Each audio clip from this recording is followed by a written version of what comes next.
Today we will discuss about wetlands. तो आज हम स्टडी करने वाले हैं वेटलैंड क्या होते हैं।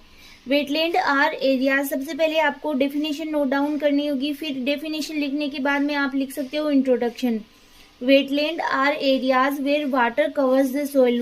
वेटलैंड ऐसे एरिया होते हैं जहाँ पे सोइल को वाटर कवर किए हुए रहते हैं।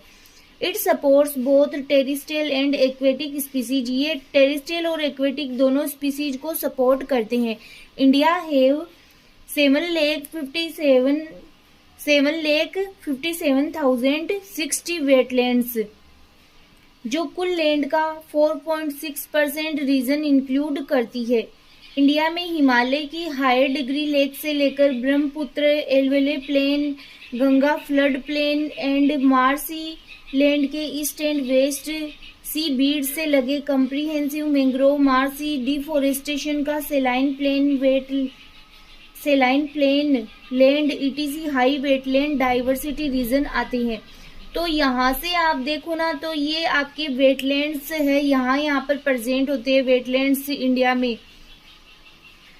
में रामसर कन्वेंशन के तहत 26 इंटरनेशनल महत्व की वेटलैंड को मान्यता दी गई है। फॉरेस्ट एंड इन्वायरमेंटल डिपार्टमेंट ने वेटलैंड को कंजर्वेशन के लिए हाई प्रायोरिटी में इंक्लूड किया गया है।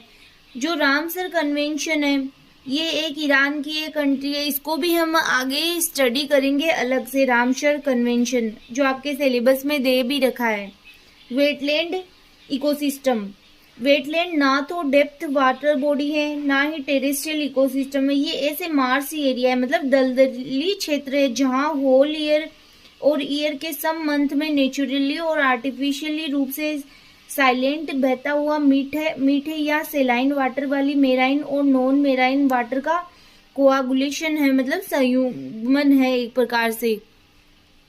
नेक्स्ट है वेटलैंड को सिंपली रूप से depth water and terrestrial ecosystem के बीच का ट्रांजिशन रीजन माना जा सकता है। कि जैसे वेटलैंड, जैसे हमने पढ़ा था इकोटोन, तो इकोटोन एक प्रकार का ट्रांजिशन जोन था, जिसमें कि दो इकोसिस्टम के बीच का जोन, ट्रांजिशन जोन, उसे कहा था इकोटोन। उसी प्रकार से वेटलैंड है वो डेप्थ वाटर या फिर टेरेस्ट्रियल इकोसिस्टम का बीच का ट्रांजिशन जोन माना गया इसे। Wetland are habitat of many terrestrial and aquatic organisms. Its ecological productivity greater than a lake biodiversity.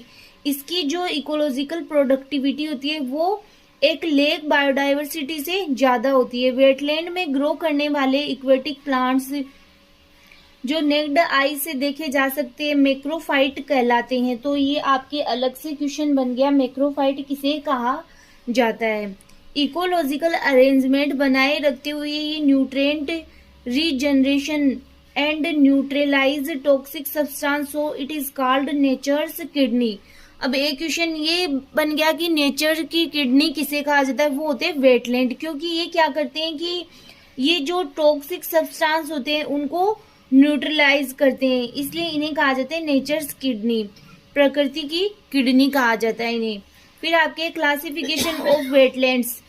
Wetland को टू टाइप से क्लासिफिकेशन किया गया है, inland wetland and coastal wetland. फिर इनलैंड को अलग से क्लासिफाई किया गया है नेचुरल एंड मैनमेड, इसमें भी नेचुरल एंड मैनमेड। तो नेचुरल में आप देख सकते हो ये टाइप्स, जरूरी नहीं है आप सारे ही नोट डाउन करो, जो आपको इजी लगे लर्न हो सके वो ही आप नोट डाउन कर सकते हो। नेचुरल में हो गए लेक्स है, पोन्ड्स है, oxbow lakes, waterlogged, seasonal, swamp, marsh, ये किस में आ गए नेचुरल। लेकिन किसके क्लासिफिकेशन के अंतर्गत है, ये इनलैंड वेटलैंड के अंतर्गत है। फिर मेन मेड में हो गए आपके रिजर्वियर्स है, टैंक्स है, एस पॉन्ड, वाटर लॉग्ड, ये किसके अंतर्गत हो गए मेन मेड के अंतर्गत। फिर कोस्टल वेटलैंड की अगर हम लोग बात करें तो नेचुरल के अंतर्गत हो गए आपके एस्चुरीज है, मैंग्रोव्स है, coral reefs, salt marsh, lagoon, creek, bay, ये सारे नेचुरल के अंतर्गत। और मैन मेड के अंतर्गत आपके साल्ट पेन्स, एक्वा कल्चर। फिर नेक्स्ट है आपके वर्ल्ड वेटलैंड डे 2 फरवरी को मनाया जाता है। ईयर 1971 में इसी दिन रामसर कॉन्फ्रेंस को अपनाया गया था, but first world wetland day 1997 में मनाया गया। 2017 में वेटलैंड का वेटलैंड्स फॉर डिजास्टर डिस्कशन था। तो आप ये नोट डाउन कर सकते हो। वैसे ये इंट्रोडक्शन के रूप में ही आ गया आपके। फिर आपके बेनिफिट ऑफ वेटलैंड, ये यहाँ पे अलग से लिखा हुआ है, बेनिफिट ऑफ वेटलैंड्स। तो आप ये भी नोट डाउन कर सकते हो कि वेटलैंड के क्या क्या बेनिफिट है। Improved water quality, erosion control, water supply, recreation और फ्लड अवेटमेंट। तो ये कुछ बेनिफिट दे रखे आपके वेटलैंड के, तो आप नोट डाउन कर सकते हो। तो ये था आज का आपका टॉपिक वेटलैंड। नेक्स्ट लेक्चर में नए टॉपिक के साथ फिर मिलेंगे।